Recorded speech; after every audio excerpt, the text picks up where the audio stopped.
Yeah, welcome to another episode of the Racer X Exhaust Podcast. I am Jason Weigandt here on the Racer X Podcast Network. Subscribe, like, all that stuff. We send a lot of things to you. We got this show, we got Moto Marketing, we've got Daniel Blair's Main Event Moto Pod.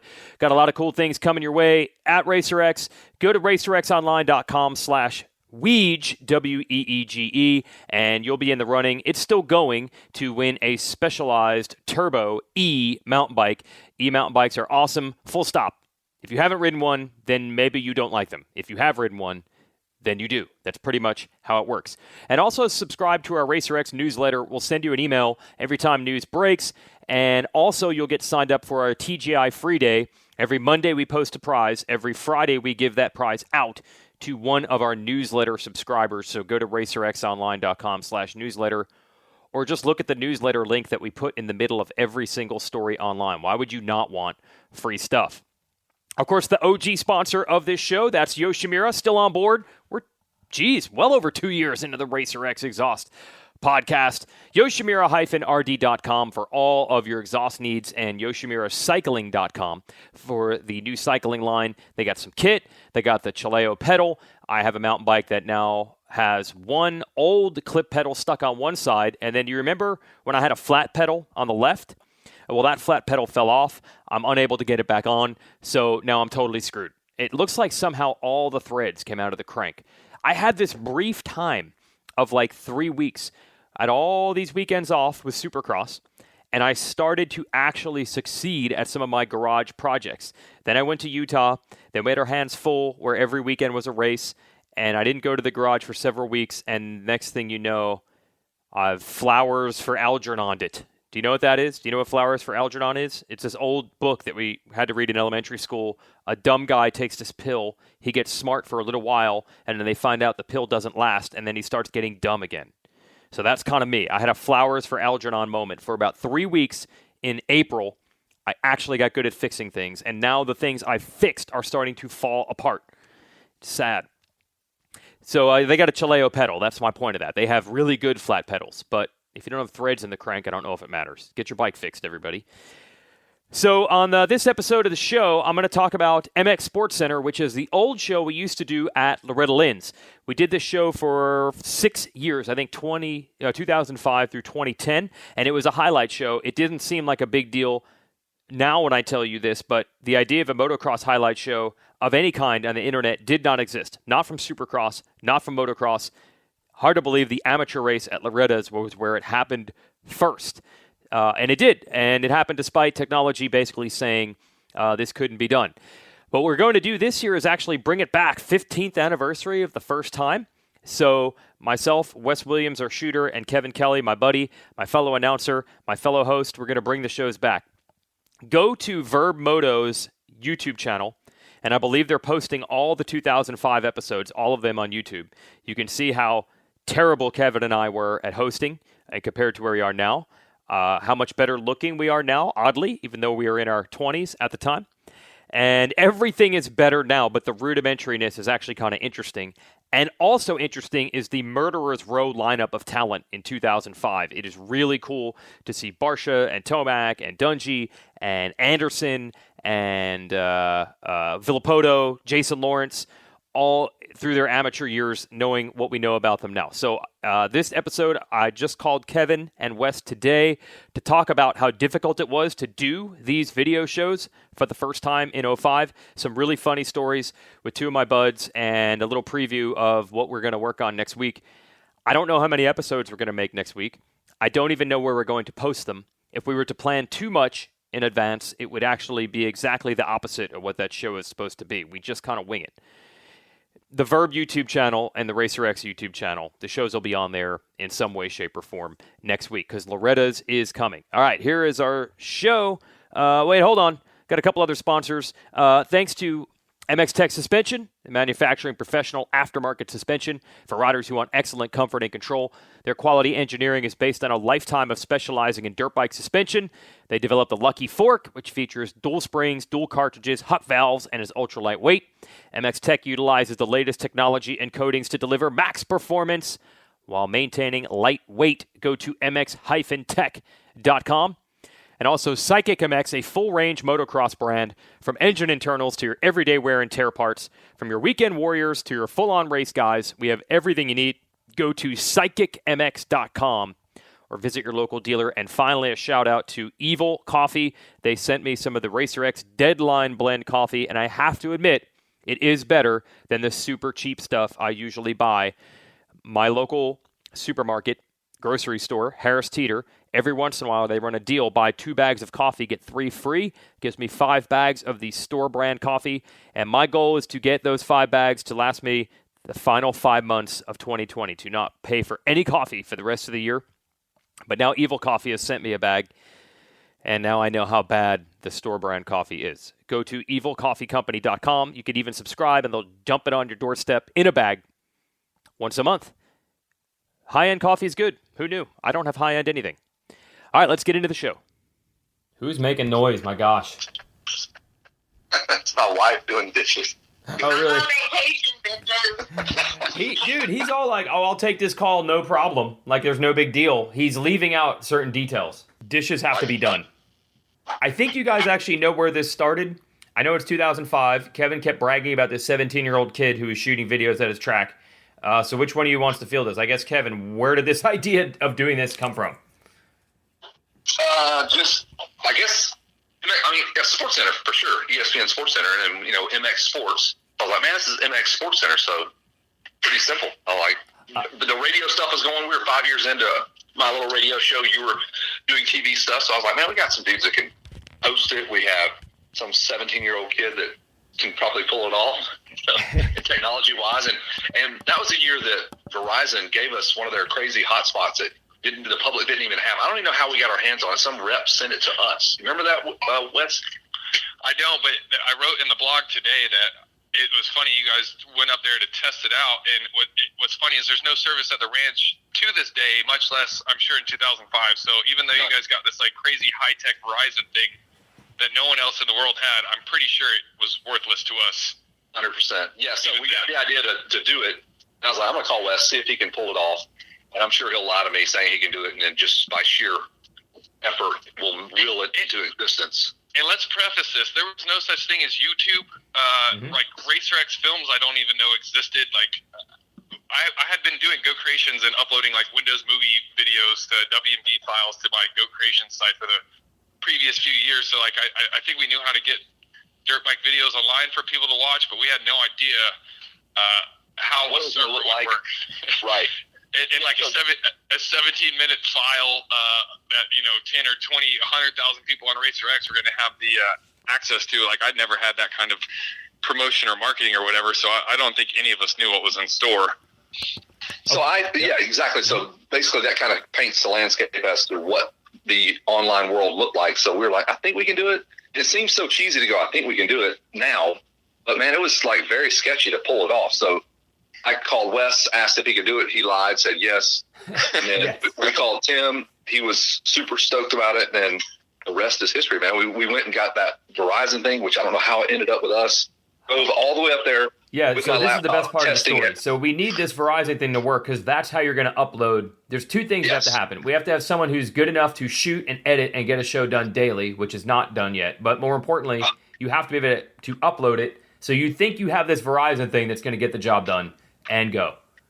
Yes, we put it in our car, did a test show. We literally cranked the laptop up and just started driving the 5-hour drive from Atlanta to Loretta Lynn's. And dude, it sounded great. We were doing a show all the whole way there. Like, man, this is the best thing ever. And of course, my battery dies on my laptop, and I realized I did not have my power cable. So we then had to turn around and drive 3 hours back to Atlanta, of course, and get my laptop cable, and then continue to drive up to Loretta's mid-June or July. It was like a month before Loretta's. This whole thing came together. So, yeah, so we get to Loretta's, and it does not work.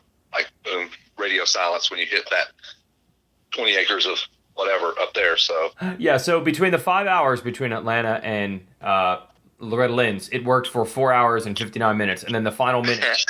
Yes. Nothing has changed. Like when you pull in Loretta's, you see your phone just start melting. It's trying so hard, and you're just done. Yeah. You're out of gas. Yeah. So did you guys know that thing was just forget about it? Like, we're going to have to do it another way? Yeah, I think that's when Wes probably said, okay, looks like we're going to be at the Holiday Inn in Dixon, 40 miles away, doing every day. Luckily, DMXS at the time had Brian Johnson and Matt Crutchfield, and I'm pretty sure Brian Johnson came that week to be the guy that would go sit at the hotels all day long and go steal internet wherever it was. Because even back then, I like it was DSL. Maybe I doubt there was even cable internet. So like even uploading a 200 meg file that I'm sure these things would have still taken hours upon hours. It's not like today where I got fiber and it literally takes 4.5 seconds to get that file online. I think Brian Johnson's job that year was literally to go come get the file from me at 5 a.m., go sit at the hotel the rest of the day uploading. Yeah, is this like dial-up? It had to have been. I'm sure DSL was around then. Like it was probably at the beginning of cable. Like there was high-speed internet, but not in Hurricane Mills, Tennessee. And if I remember correctly, he was going to Dixon. Like I'm sure he went around everywhere in Hurricane Mills or Waverly and tried to find places, but I bet Dixon was where he ended up having to go to find any kind of reliable internet to be able to do this. Which funny enough, a few years later when we were doing RacerX Motocross show, which all this kind of started, we ran into that same thing whether we were at Red Bud or Washougal. You know, the old internet paradigm for what was an issue for a very long time. Oh, yeah. Okay, so that's the internet part. Now, Wes, where are you at in your shooting career at this time? Were you lying saying you could do the shooting editing part? Or were you worried? Or are you like, I got this dialed? Of course I was lying, but just like today, like you asked me if I can do something, say yes now, figure it out later.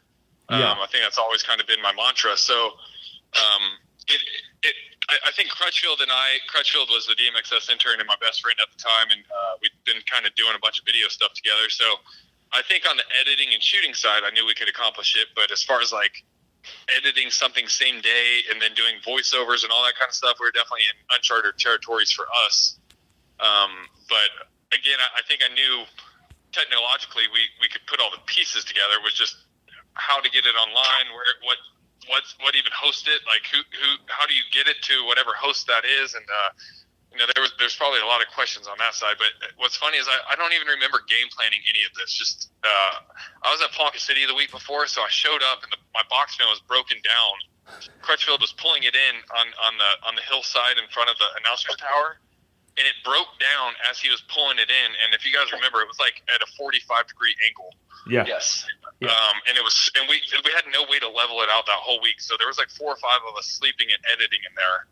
And I remember it was so unlevel. We were taking the computers out of it every night and bringing them outside and putting it on a table so we could all sit there and do it. You guys remember like doing it outside the voiceovers outside my box van?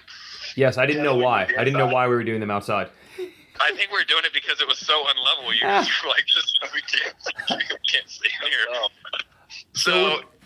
Anyways, what's crazy on the technology side is like we're shooting on tape back then. So if Crutchfield and I both shot an hour or 2 stuff per day, it would take that long to get it on the computer.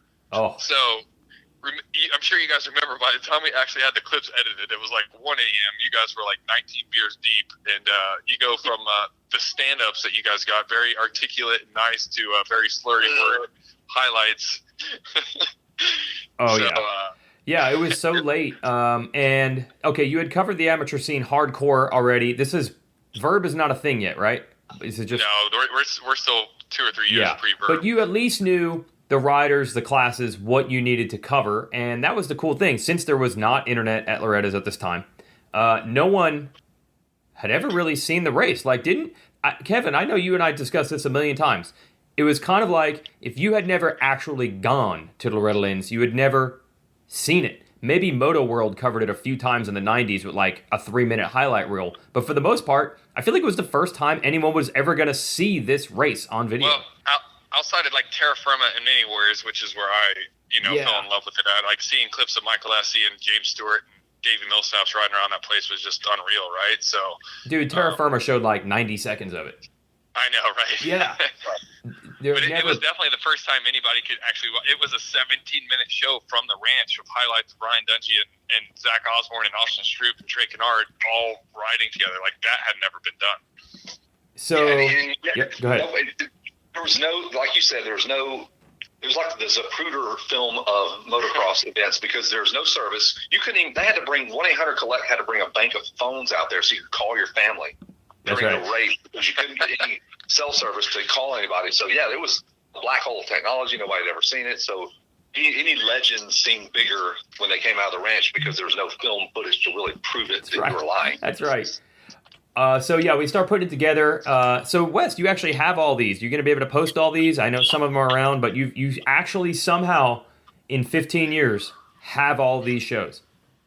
I not only have all the shows, I still have all the raw clips. Ryan Walters hit me up because him and Eric Johnson were working on a Monster Promo video and wanted some of these clips from MX SportsCenter that he knew I had of like Jason Lawrence and Villopoto and Barsha and stuff. And I said, I can do even better. I'll give you the raw clips so you have bike noises and everything. Wow. And good quality. So somehow, some way, still have all this epic footage. And it's obviously quite the trip down memory lane just watching you guys 15 years ago. Much younger guys, much younger, but but yeah, I don't know. It's like Kevin said at the beginning of this, it's crazy that we pulled it off because it seems like something that just seems so easy to say. Oh, let's do a same day show now, but back then it was just like a technological and just even physical feat to pull it together, right? Yeah, so which direction do we go now? Do we start talking about, we got super lucky because the racing and the riders, especially now looking back, was amazing in 05. It's Villopoto versus J-Law. This is when Ryan Dungey sort of gets himself on the map. Go back now, some kid named Ryan Dungey. Totally, this is where he gets on the map. Like, he was a complete and total unknown. We can talk about that, but I really think the intriguing thing is, okay, so Wes, you said you could pull it off. Kevin, we thought we could pull it off, but we were starting to bog big time. Like, it was like, Wes, what were you doing? Working 20 hours a day? Oh, I'm sure. But the thing is, we still made time for the beer tent. I do know that. How we did that. Well, we did, but I remember we had to practically grab Wes at times and prevent him from walking away and drinking because we were afraid, like, if we lose this kid, the whole show's going down the tube. And we knew you were so pent up, like, you weren't just going to, like, crack a beer. Like, you were going to be full 19-year-old rager if you could, and we had to stop you from doing it. There's still not a switch there for me, so yeah. We're like, no. You're a teenage kid. You're here to work. You cannot do this. You're not allowed.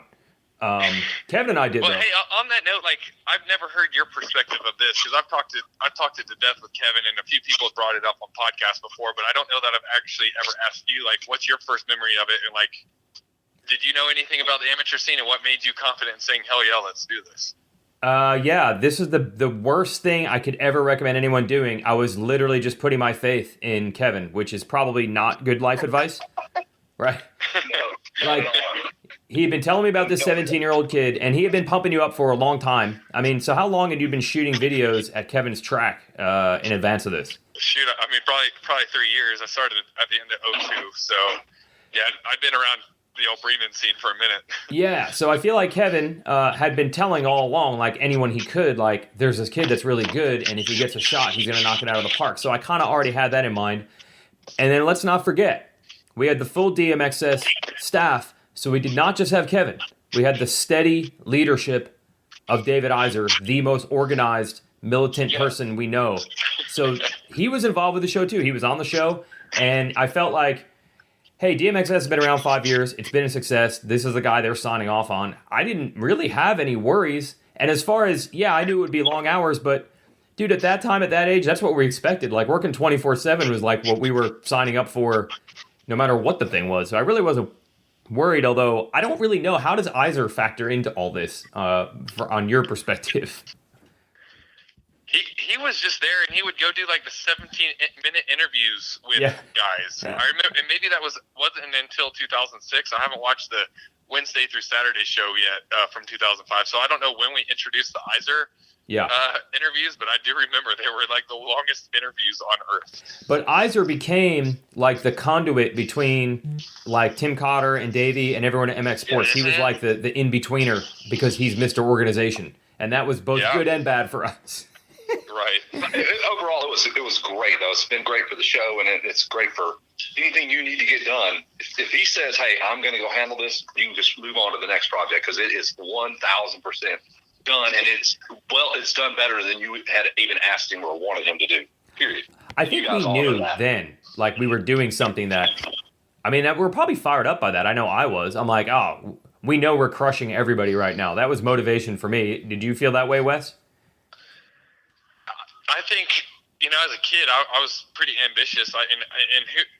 No way I knew where it would lead me, but that was probably the biggest unknown milestone of my career. Like that, us doing that pretty much paved the path for everything moving forward. 2007, the RaceX Motocross show came along, and so many things fell into place for me because of all that stuff we were doing. So, saying yes to come to MX SportsCenter literally changed the direction of my life. So, unknowingly, I don't know that I was scared, nervous, or anything. I've always been extremely confident in being like, oh, well, I'll figure it out. Like, if someone else can do it, I can do it. So, I don't remember having any trepidation saying yes, but I'm sure when we were there doing it, it was probably like, holy shit, this is hard.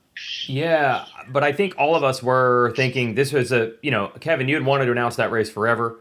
I wanted to be an announcer. Wes, you wanted your shot. I felt like all of us were like, well, this is what we've been asking for, like a shot with a camera and a show and a race to announce. So, yeah, I was never worried because it just felt like this is what I always said I could do. And Kevin, you're probably the same way. Like, how many years had you been to Loretta's wanting to be the announcer and cover it?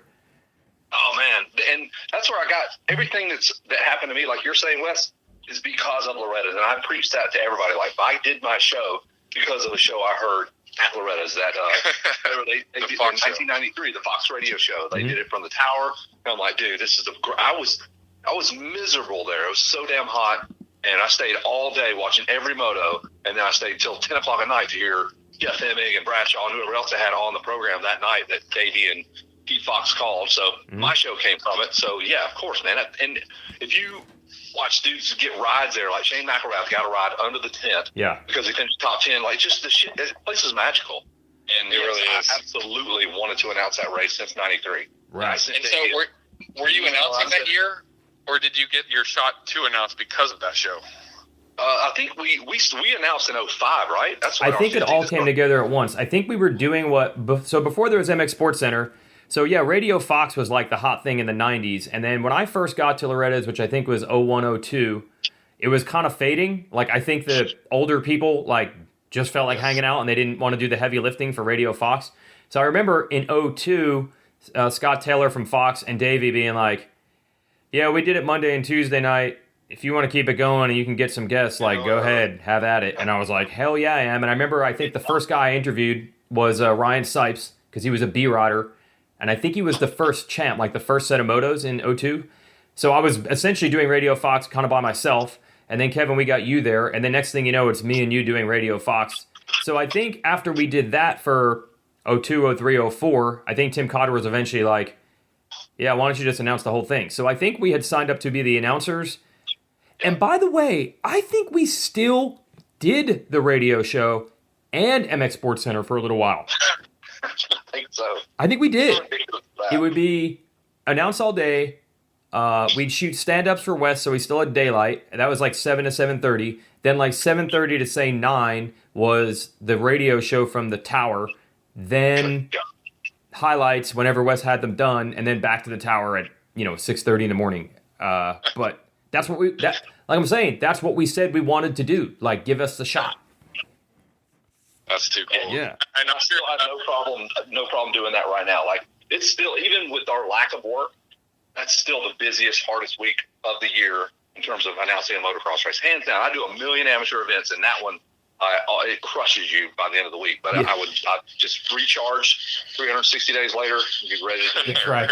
So let's Right. get to that. We were doing well, but I feel like the shows were getting longer because we were getting more ideas of like, oh, let's try this, let's try this. So the shows are getting longer, the file sizes are getting bigger, everyone's getting more tired, and I felt, wasn't it starting to bog down by the end of the week?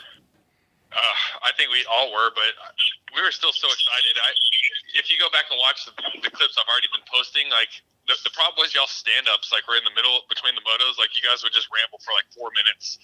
And so I think now we would know to, hey, let's keep this to 45-second segues versus you guys would just ramble. And back then, I wouldn't even put B-roll on top of it. So, like, there's a lot of times you guys were talking about the races. I probably could just show the highlights while you guys were talking about it. Right. Versus, but even the transitions were like 15 seconds too long. There was a lot of things that, looking back, we could have done differently to save a little bit of time. But, I don't know. I think we just saw what we were doing, and I remember everybody just being so hyped, and especially Davey. Like, I had looked up to Davey and like Tim Cotter ever since I raced there in 02, and obviously knew who they were through Racer X, and like, they were the godfathers of amateur moto. So it's like, when I think after the first or second day, Davey came over and introduced himself to me, and same with Tim, and they were just so hyped on what we were doing. And like, to me, just those accolades alone and being able to meet those guys that were, essentially my heroes and would soon become my mentors as well. I don't know, that meant everything to me, and just having that pressed us to go forward the whole rest of the week, right? Well, yeah, but you can deny the bogging all you want, but I have to tell the story. We did great. You did great. I hardly did anything compared to you guys. But then the very last show is where it all fell apart, right? Yeah. So explain what happens there. Is this because of the box van? Well, so yeah, the box van was broken down. Let's not forget that. Yes. Let's also remember that I was, probably just freshly 19. I had like no money, and I'm pretty sure we signed up to do this for free. So it's not like I even had any income that week. So yeah, I don't know that it ever crossed my mind how I was going to get home at the end of the week when all this finished up. That's so amazing.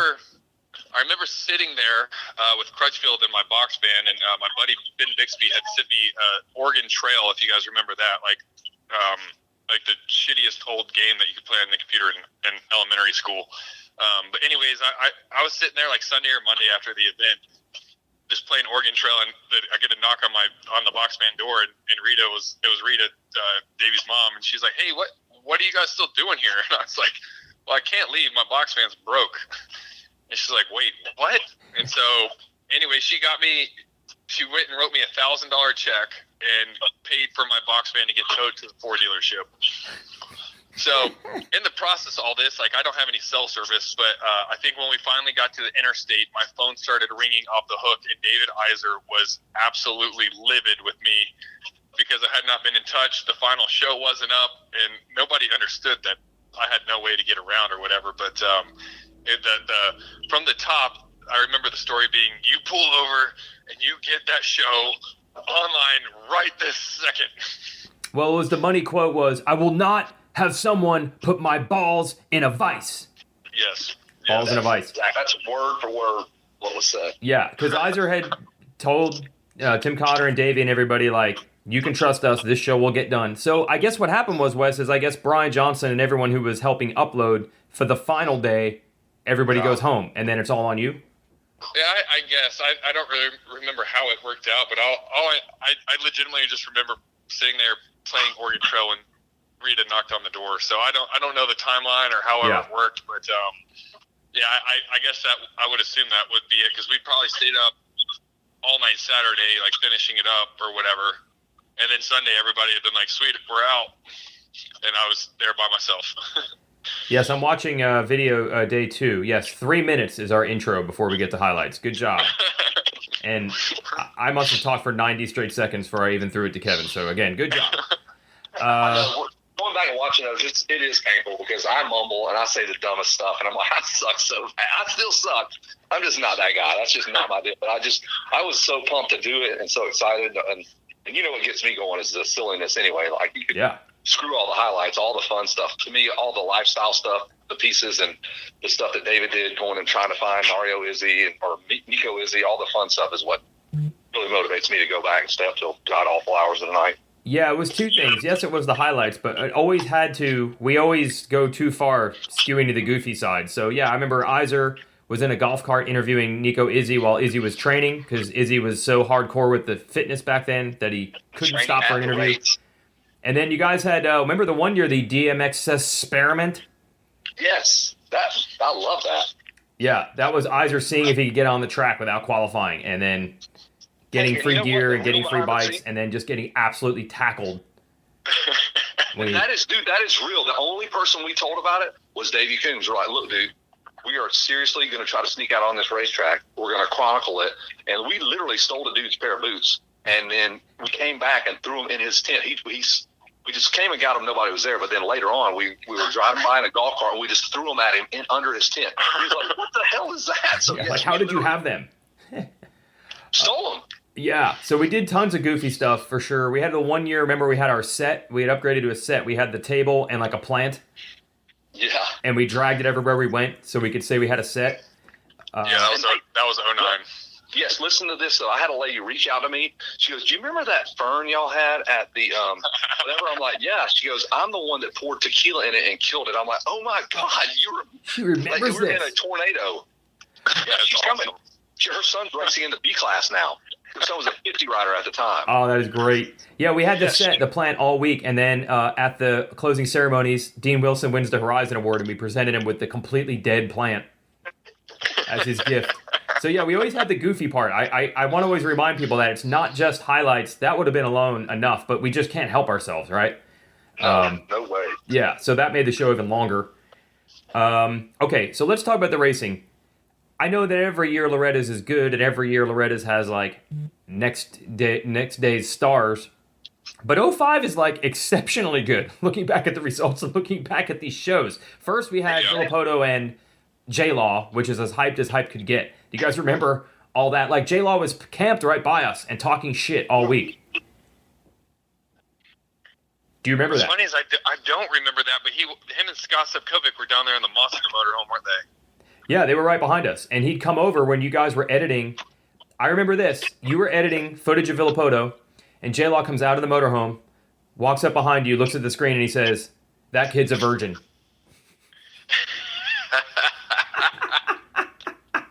Yeah, it's good. Because J-Law, dude, he played it so well. Like, he talked trash on the podium. Like, was it accidental with J-Law, or did he tune it up a little bit? What do you think?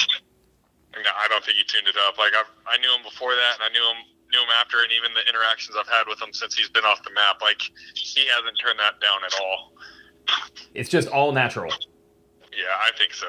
Yeah, so you had Villopoto, who was, look, we all know like 2014 Ryan Villopoto was someone in his shell. He's so much more outgoing now. But 2005 Ryan Villopoto, did he even speak? Hardly. Yeah. So you had him, this little redhead kid who didn't talk, and then like the master trash talker. And Villopoto usually did badly at Loretta's, so then J-Law kept driving the knife in. I remember he said on the podium, he's like, everybody's saying Villopoto's the next big thing. I haven't seen him all week. And he just kept clicking off moto wins. I mean, how epic to follow that day in and day out. It was so fun. And had I really known back then, I never would have turned my camera off. Like, don't get me wrong, I got quite a few clips of those dudes. Yeah. But like now, I would seriously just I'd bring a camera in just to follow around Jason Lawrence to hear that shit talking, and have that like behind the scenes. And I just didn't have the prowess to know to keep the cameras rolling in that sort of atmosphere back then. Oh yeah, that's a good point. That is essentially what your Moto Spy show now is. Right. Yeah. Knowing when to keep the cameras going and when not. Yeah. And what about that youth class? I know I tried to squeeze that in a minute ago, but that was the best of the best from Dungy, is it Stroop, Osborne, Lemoyne, Kennard. Yep. Yeah, man, that was a murderer's row. Yeah, unbelievable. Yeah, Stroop, Osborne, Dungy, Kennard, and I think even way back, I thought Cole Seeley or someone who wasn't good back then might have even been in there. Yeah, so Dungy was not. You followed the amateur stuff more than I did, obviously, Wes. Ryan Dungy was not on the map going into this race. Well, maybe not for you guys, but especially 05, Dungy had kind of broken out of his shell earlier that year at like Whitney and Oak Hill. Oh, no, that's what I wanted to know. Okay, so if you're watching closely, it wasn't just this one magical week. He was on the rise. Like 05 was just his year, and obviously that's what put him on the map, the Coster and all that too. So I remember talking to him because I was doing these In the Ranks movies in 04. And I remember talking to him and his mom and his brother while we're getting a milkshake or something at Loretta's, and I wanted to do a segment on them because they, Jade, Ryan, and their little brother Blake were all pretty badass kids. So I was like, this would be so cool for my In the Ranks movie. And like a dumbass, I never made that segment happen. Like they said yes, they were so stoked to have me come up, and I remember just. I'm sure I was doing that movie on zero budget and going to Minnesota, and I was like, I don't know, maybe these kids aren't that fast. And yeah, my dumb ass. Can you imagine how priceless that footage would be now? But that's right. But anyways, at the beginning of 05, Lake Whitney, Ryan won his first championship, and he looked super badass. So I have a ton of shots from him from Oak Hill and Whitney that year, and then I guess I just must have known to keep my eye on him because. To be fair, though, I didn't. I went to all those races and announced them. Dude, he, like you said, that one championship, that's it. He was still a fifth place dude in my head. I'm like, yeah, what's the hype here? And then he gets the ride. I'm like, what the hell did Roger DeCoster see out of this guy? Don't get it. Way better dudes out there than him. Yeah, I remember he came on DMXS when he signed that pro ride, and Iser calls me after. He's like, he is not ready. This kid is not mentally ready. His interview was terrible. Now, what we learned was Dungey could do terrible interviews and be fast. You could not judge. Yep. You could not judge Dungey's on the track prowess. It is true that in his interviews he would get himself tangled in knots. But he somehow on the track was okay. But he came out swinging that first moto, the day 2 clip. He was winning that first moto by Osborne, and then he crashes the last lap, but he still got up and got second, beat Stroop, I think. Which, I mean, beating Stroop back then or Osborne was a big deal. Huge deal. Yep. Hey, and think about Osborne not being able to close the deal. That's he is a closer. He is a man's man in terms of closing out a championship, as we all know with Savacci a few years ago. Yeah. He lost 2 championships in 45 minutes at Loretta's. The last day, he lost 2 damn championships on the same day in a matter of an hour. Yeah. Yeah, I actually talked to him about that just recently, and I'm like, what happened? And he just said, only time in my life I straight up choked. I just choked. Yep. Wow. Yeah, because he could have won both. He ended up winning neither. Stroop won the other class. Dungey, I think, was 4th behind Osborne and Kennard. I mean, yeah, that you have Stroop, Osborne, Kennard, Dungey in the same class on 125. Jesus. Oh, man. And then below that, we have the David Iser Zygote in the always tough 12 to 13 85. Barsha was on fire.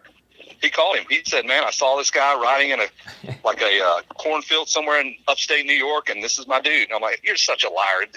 Iser claims to have picked him out like some scout in the Dominican with a kid hitting a stick ball. Like, come on, dude. He was damn good by the time you saw him. Yeah. Got to call him out on that. Sorry. I have to take every time he says that. He's totally kidding now. He doesn't believe it. Well, I will point out that I saw Barsha at Minio's 03 on the 65, and I thought he was so badass that he was my Go Creations business card for the one time I ever had a So that's legit. And I'll say this. I saw James Stewart on a 50, and the announcer was calling him and this is at Minio's, calling him Baby Chicken. I'm like, that is what? And, dude, he was flat ripping on a PW. Wow. You actually remember how fast he looked on a PW? 100%, dude. I'm not saying that just because. I just remember from that point forward, he was on a 65, and I was like, that's the same kid as last year, because we went to Minio's every year, and that was his stomping grounds, obviously. So, Wes, good job, because I remember Barsha when Honda got him, and then he really took off. But you remember pre-Honda, KTM 65 Barsha? Oh, yeah. And what's funny is the blog I wrote yesterday, I was at MTF filming Barsha for my movie The Prospects when Kevin called me and asked me if what a memory.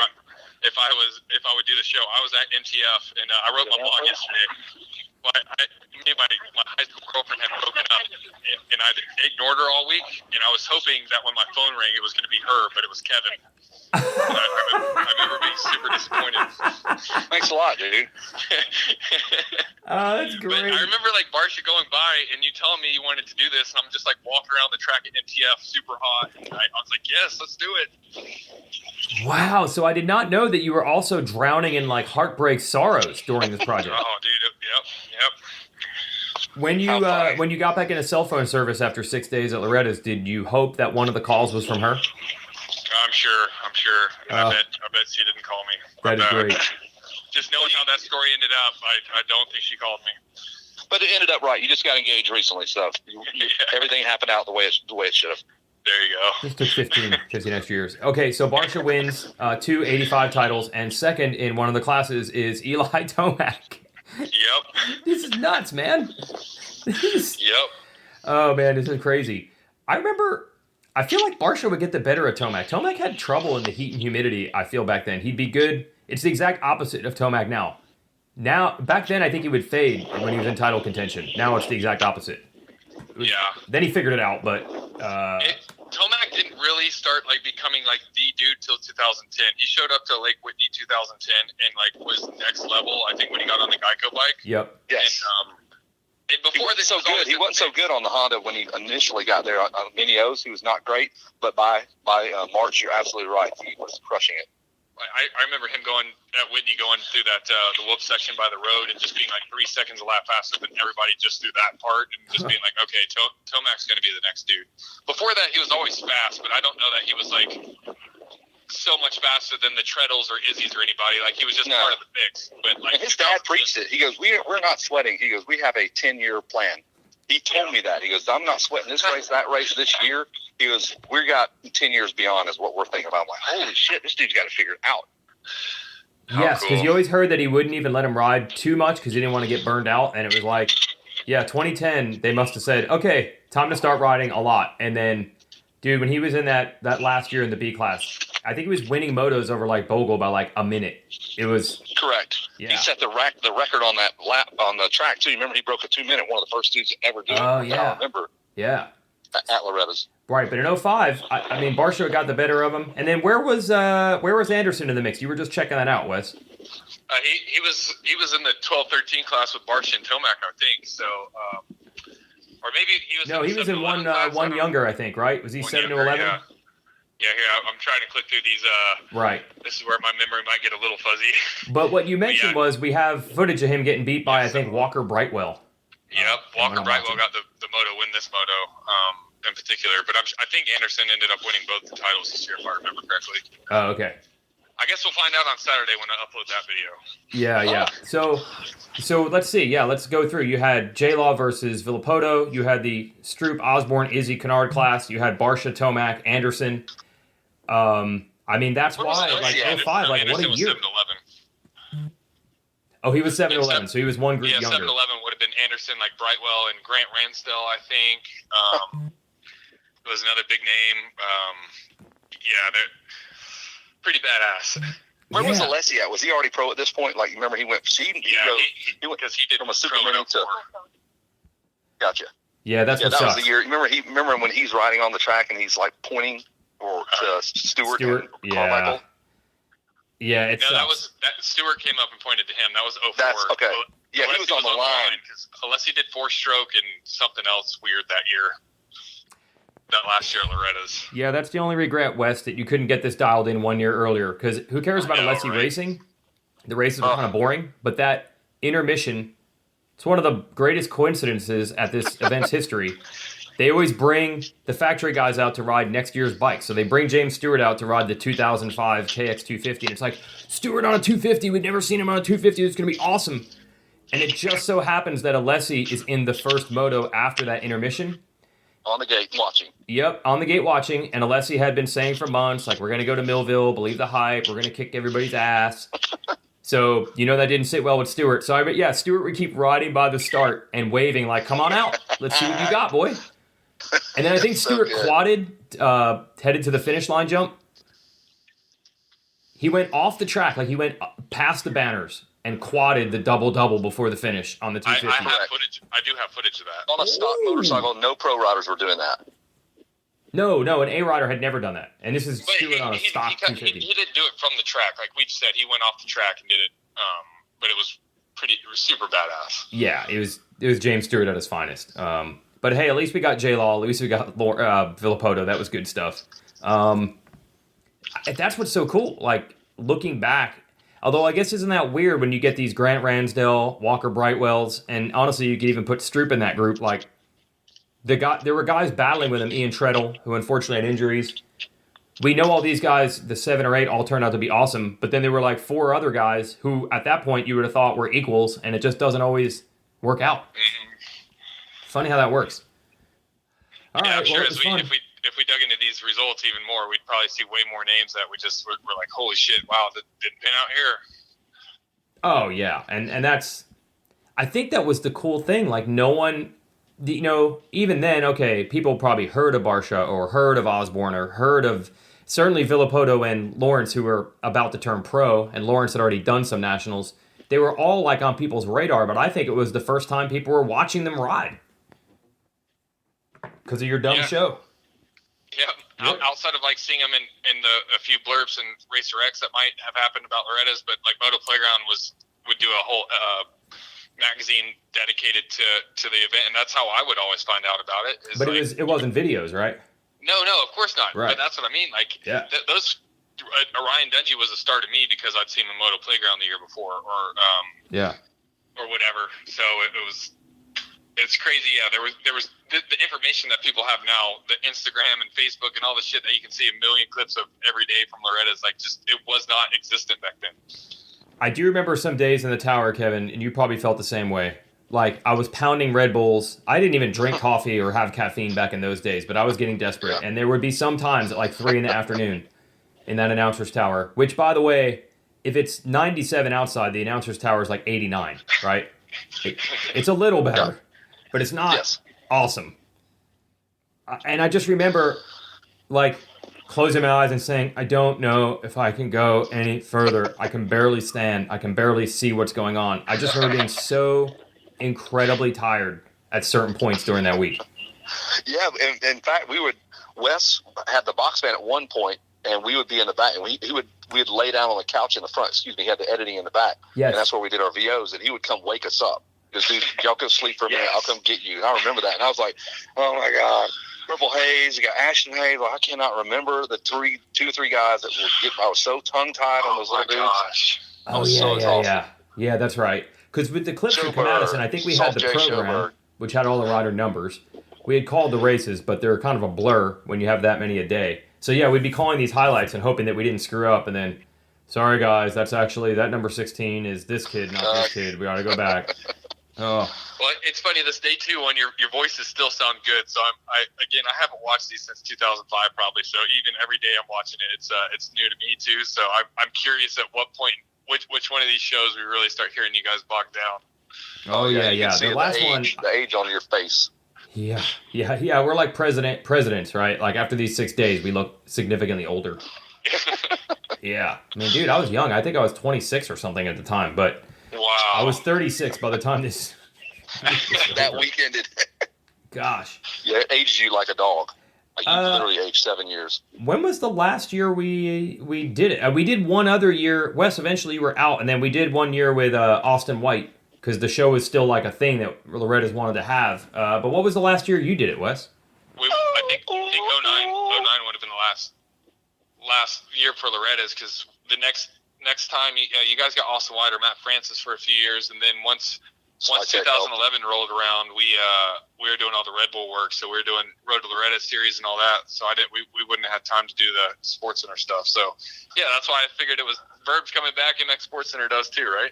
That's great. And dude, your crew, it went from like 2-3 guys to your mom being there, fully catering, feeding like a flock of dudes that were like.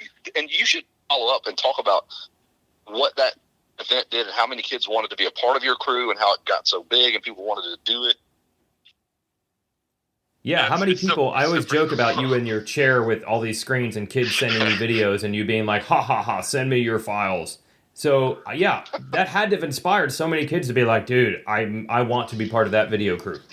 You know what's cool is like now that Vurb came back, I've seriously got 300 messages in my email box and I haven't even been able to get back to them all. I'm a super asshole for that, but like the amount of people that started off with like, my life is where it's at because of you guys doing video and I wanted to do what you guys did. And like, I do my job now because of you guys. Like it's super humbling and so cool to like read that. Like it's pretty unexplainable how that feels. I'm sure you get it all the time too. Weeds like people saying, hey, people, bet your emails just slam full in it, Weeds. You know, it's different though.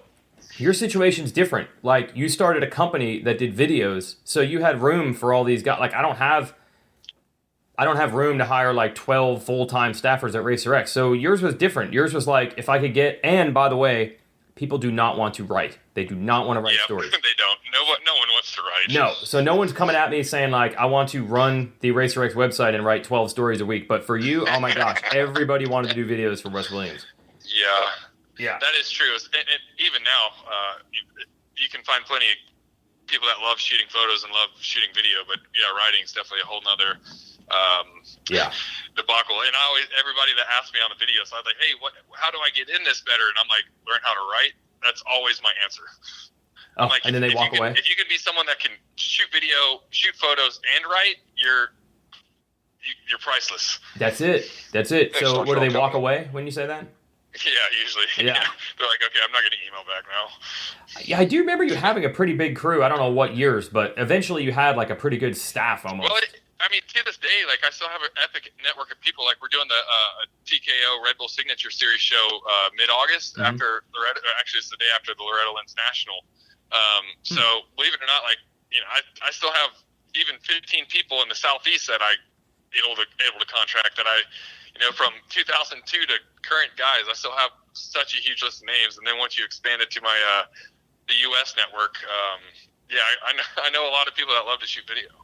Yeah, but by like say 07, 08, did you have more of a staff and the thing was a little bit less gnarly to put together? Yeah, because I think in 05 it was me and Crutchfield doing it, and then by 06 we realized like, oh, we probably need someone kind of dedicated to editing or like editing a lot more throughout the day, so we don't have to stay up till 3 a.m. every day. Yeah. So yeah, I think by 06, 07 we ended up having all kinds of like the Goat Creations crew that I'd kind of amassed. Coming and helping. So yeah, we had like 4 or 5 people that would help shoot, and I'm sure everybody's making $200 a whole week to do that. But again, back then it was just being part of this. I think everybody was just so hyped on it. When you're 18, money didn't really matter. I don't think if you could eat and drink beers for the week without being around your parents and they never knew, that's what mattered. That's ridiculous. The crew is so young that not being around their parents was like a significant perk of the job. Selling point. Yeah, right? Oh my gosh. Probably. I'm probably right. Okay, so are we doing this show again? Is that what we're doing? That's what we're doing. I think that's why we're talking about this right now. We're bringing it back. We're going to do this again. Do we know how many days or what? We're going to figure it out? Just like 05, we're just going to show up and figure it out.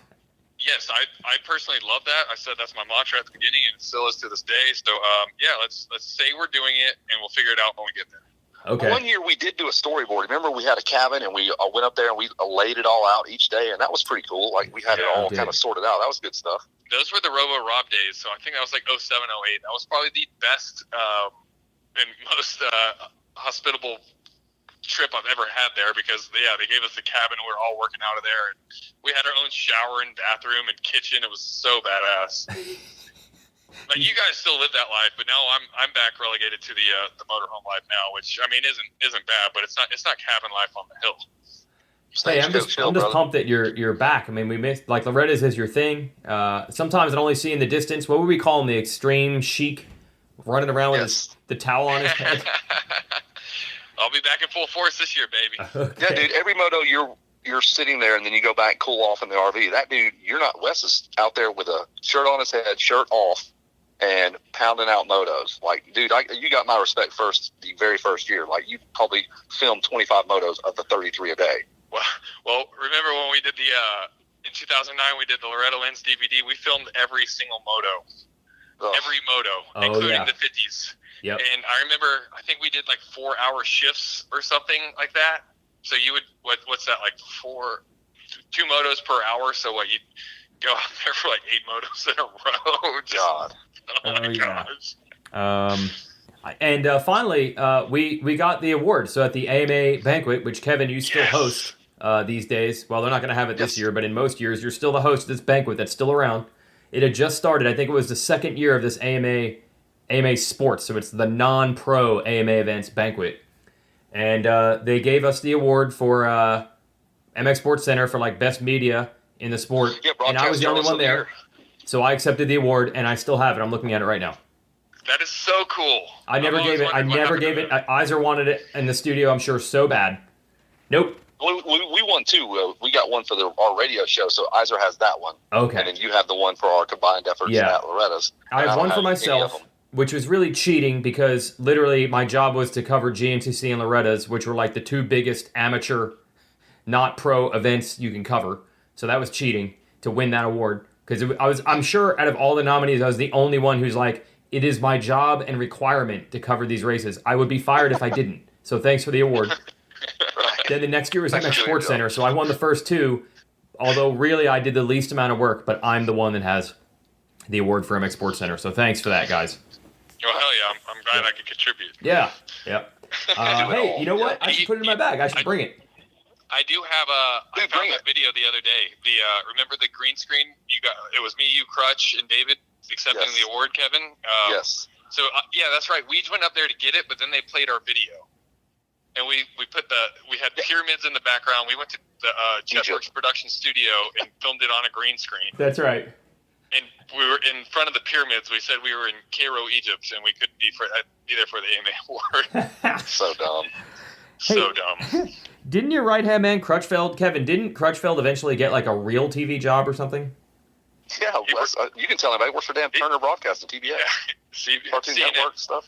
Okay. He works he's a senior production something. Either way, I'm pretty sure Crutchfield makes bank.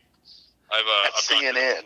I've gone to the strip club with him, and he rolls on a way bigger budget than me. So okay, that's how we measure. You gauge someone's success. That's how we gauge. How many bands he's throwing out? And he was. I was like, I can't roll with you, Crutch. I'm out. Wow. All right, so look at that. Crutchfeld went from there to working for CNN, and we're still doing the same thing. Same thing. We're going to do it for free this year. Yes. Yeah. We're right back to 2005. Yep. What a loser. Yeah, we got like 4 days to come up with a sponsor. Maybe we can get paid, but otherwise we just want to do it anyway. Hey, if we had a sponsor, we could plug them right now, but we don't. So. All right, I'll just clip in some audio. I'll just leave this blank right now. So thanks for all your support. Yep. All right, guys, this is good. Silence. Yep. Awesome. All right, well, I guess we'll see you in a few days, and then we'll start planning the show. All right, yeah. Should we wait till Sunday, Saturday? What's up? After practice. Yeah, after practice Monday. That'd be Monday. it. Okay. Yep. And all right. Well, I am getting there on Friday, so I can float the river on Saturday and drink. I'm going to do my partying before the event and get it out of the way, so I can actually concentrate on work during the race. Good man. Come a long way. So folks who go to the Vurb Moto, that's your YouTube. You're back. And Racer X, we'll put some on one and some of the other, so that's how you can watch the vibe. It'll be just like the Outdoor Nationals. We're keeping it in the same style. Like, you don't know what channel to go to. Nobody will ever figure it out. Like, that's right. That's right. Yeah, we don't even know ourselves. So, yeah, sounds very familiar. Yep. But, hey, thanks Vurboto and Racer X for bringing you this amazing MX SportsCenter back from the grave, right? Yep. Thanks to us for just deciding to do it for no reason. Okay, you're right. Yeah, I was trying to make it sound bigger than it was. Come on. Yeah, this is literally, and our buddy Chase Stallo, that's about it. Like, there's 4 of us who decided to do it. Like, no one called us and said, hey, we'd really like you to do this year. We just want to. We said, hey, does anybody want to do more work for free? And we all said, yes. Hell yeah, sign me up. Exactly. Like, I called Davey, and he's like, sounds good, sounds awesome, I'll help with it, whatever you need. But no one is telling us to do this. We are asking to do it. Yeah. All right, another monumental year in the sport, guys, 2020. Unbelievable. We're so dumb. We're breaking barriers. Unbelievable. All right, boys. See you in a few days. Love you, dude. Bye. See ya. All right, love you guys. Okay, so that's Kevin Kelly of DMXSradio.com. That's Wes Williams, now again of VurbMoto.com, relaunched. Since we're all hanging out at Loretta's, might as well shoot some videos. So stay tuned to the Vurb Moto YouTube page and the Racer X YouTube page, channel, either one. And you'll get to watch our videos next week where we kind of goof off, talk to some people, I suppose at a social distance, and just have some fun, old school. What the heck? You're there with your buddies. There's no place to go. You're at the track. So we're going to make the most of it. I want to thank Yoshimura, of course, our sponsor for this show, Yoshimura-RD.com. I'm looking at a poster right now of Dylan Ferrandis ramming the crap out of Christian Craig. And I know Christian Craig had sweet Yoshimura exhaust pipes on that bike. That's probably not the main takeaway. And then I have another poster, of course, of Justin Brayton on the cover of a Racer X. He's got cool Yoshimura exhaust pipes. And did you see that new Works Edition Honda, the 2021 Honda, the 450? There's the good, cool, new stock 450 and the Works Edition, which has the Yoshimura exhaust on it. That's cool as well. Yoshimura right there on the ground floor with that motorcycle. So check them out, yoshimura-rd.com. And I'm going to end this right now before we get to the hour mark. See you at Loretta's, everyone.